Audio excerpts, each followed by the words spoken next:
नमस्कार विद्यार्थियों, मेघराज गुरुकुल में आपका स्वागत है। और आज की जो क्लास है आपकी वो ग्रुप डी एनटीपीसी के लिए जो क्लास हम लेके आ रहे हैं उसकी तीसरी क्लास है, जिसमें आज हम बात करेंगे आपके सामने डेसिमल वाले सरलीकरण, मतलब डेसिमल फ्रैक्शन जो होता है डेसिमल वाले सिंप्लीफिकेशन के बारे में चर्चा करने वाले हैं। तो देखो, तीन प्रकार के सरलीकरण होते हैं, उसमें दो प्रकार के सरलीकरण अपन पढ़ चुके हैं पहले और दूसरी क्लास में। और तीसरी क्लास में जो सरलीकरण में जो क्वेश्चन पूछ जाते हैं वो दशमलव वाले क्वेश्चन होते हैं। तो इसमें दशमलव का काम होता है और सिंपली दशमलव के बारे में बातें होती है। देखो, ऊपर अगर दशमलव लग रहा है तो उसकी जीरो नीचे लग जाती है, और नीचे दशमलव लग रहा है उसकी जीरो ऊपर लग जाती है। तो चलो शुरू करते कुछ इंपॉर्टेंट क्वेश्चन जो एग्जाम में रिपीट हुए रेलवे एसएससी के अंदर, उन क्वेश्चनों को जरिए आपको डिस्कस करने की कोशिश करते हैं। तो किस प्रकार की पॉसिबिलिटी बनती है, कैसे बनती है, उनके बारे में चर्चा करते हैं। तो चलो देखो, क्वेश्चन नंबर फर्स्ट में दिख रहा है आपको 0.12 ये दे रखा है। तो देखो, सबसे पहले आप 12 को टारगेट करो, दशमलव को भूल जाइए। इस प्रकार से अगर करेंगे तो काफी इजीली, काफी आसानी से कर पाएंगे दोस्तों। तो 12 गुणा 12 गुणा 12, तो 12 को 3 बार गुणा करने पर जो 12 क्यूब आता है वो 1728 हो जाता है।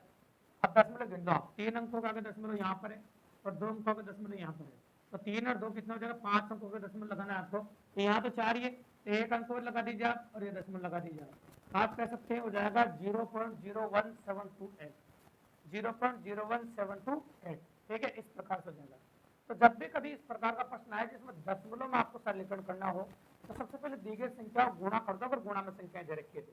दशमलव का टारगेट आप बाद में रखिए, दशमलव के बारे में बाद में सोचिए, मतलब दशमलव के बारे में जो भी करना हो बाद में कीजिए। तो चलो यहाँ भी सेम वही करेंगे अपन, पहले अपन संख्याएं दे रखी उनको गुणा करते हैं, दशमलव के बारे में बाद में सोचेंगे। 5×3 = 15, 15×7 और 7×120, 120 को मैंने लिख दिया पहले। अब 120 लिखने के बाद यहाँ दशमलव लगेंगे, 3 के आगे 3 और 3 6 9 और 10 के आगे, 10 के आगे दशमलव लगाना आपको 3 ही है तो 7 जीरो लगाने पड़ेगा आपको, 3 4 5 7 जीरो लगा, 3 3 हो गए 7। यहाँ लगेगा आपका पॉइंट। इस प्रकार से आंसर होगा। ऐसा कर सकते हैं, क्वेश्चन में कोई बड़ी बात नहीं, बिल्कुल सिंपली अप्रोच कर सकते हैं, बस आपको दशमलव का ध्यान रखना। अब आ जाते हैं इसके ऊपर। तो अगर आप इसको नोटिस करें तो आप देख पाएंगे कि इसको इस फॉर्म में लिखते हैं 6.5 का स्क्वायर, और इसको अगर हम ब्रेकेबल करें या 45.5 हो रहा है, तो 45.5 को अगर हम लिखें तो ऐसे लिखते हैं 2 गुणा 6.5 गुणा 3.5 और प्लस 3.5 का स्क्वायर। ये हो जाएगा आपके सामने, इससे बन जाएगा A square minus 2ab plus B square. जब इनको गुणा करोगे आप तो देखो ये आ जाएगा, ये टर्म बन जाएगी आपकी, और इस प्रकार से अपन लिख सकते हैं। अब a माइनस बी का होल स्क्वायर का सूत्र लग जाएगा आपका, a माइनस बी का होल स्क्वायर बन गया आपका। तो a का मान तो ये है और b का मान 3.5 है, तो a माइनस बी का होल स्क्वायर हो जाएगा। अब 6.5 में 3.5 घटा दो, कितना आ जाएगा 3, और जो 3 का जो स्क्वायर बनेगा आपका कितना आ जाएगा आपका। इस प्रकार क्वेश्चन कर सकते हैं, काफी इजीली अप्रोचेबल है, बिल्कुल सिंपल और काफी इजीली। यहाँ भी दशमलव वाला काम है, लेकिन दशमलव के साथ साथ बोर्ड मास भी काम आ रहा है, जो पहली क्लास में अपन ने बताया। तो पहले क्लास में अपन ने आपको दशमलव के बारे में बताया। तो पहले तो कोई दोनों माइनस वाली संख्याएं हैं, इनको जोड़ के इसमें से घटा देंगे। तो पहला काम ये करेंगे अपन, देखो ये 0.9 को आप ऐसा कैसे रखो, मंजिला कोष्टक ऐसा से 2.3 ऐसा से 3.2 ऐसे माइनस। अब अगर इस कोष्टक की बात करें अपन, तो देखो इन दोनों को जोड़ दे तो 8.9 हो गया।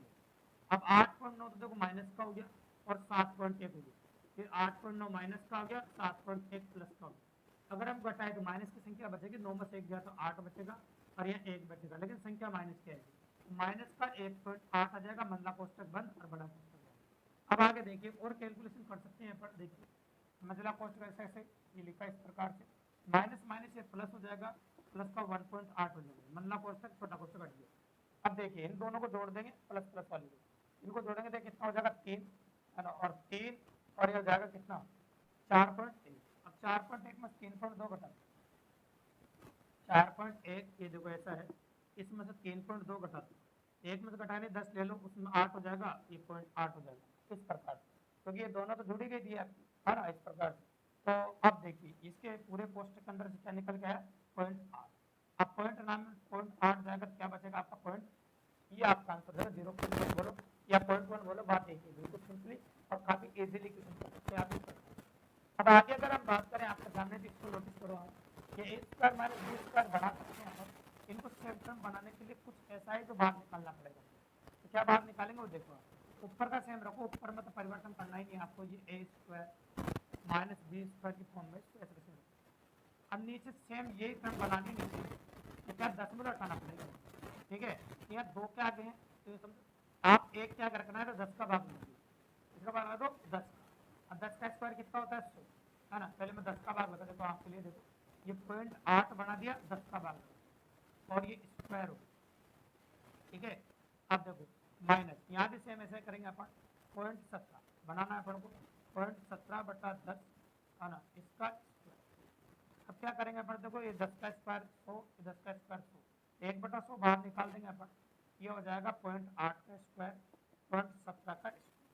अब 1/100 ये अपन ने बाहर निकाल दिया, और अंदर क्या बच गया आपका, देखो ये 0.8 का स्क्वायर, देखना 0.8 का स्क्वायर माइनस 0.17 का, ये लो ये कट गया।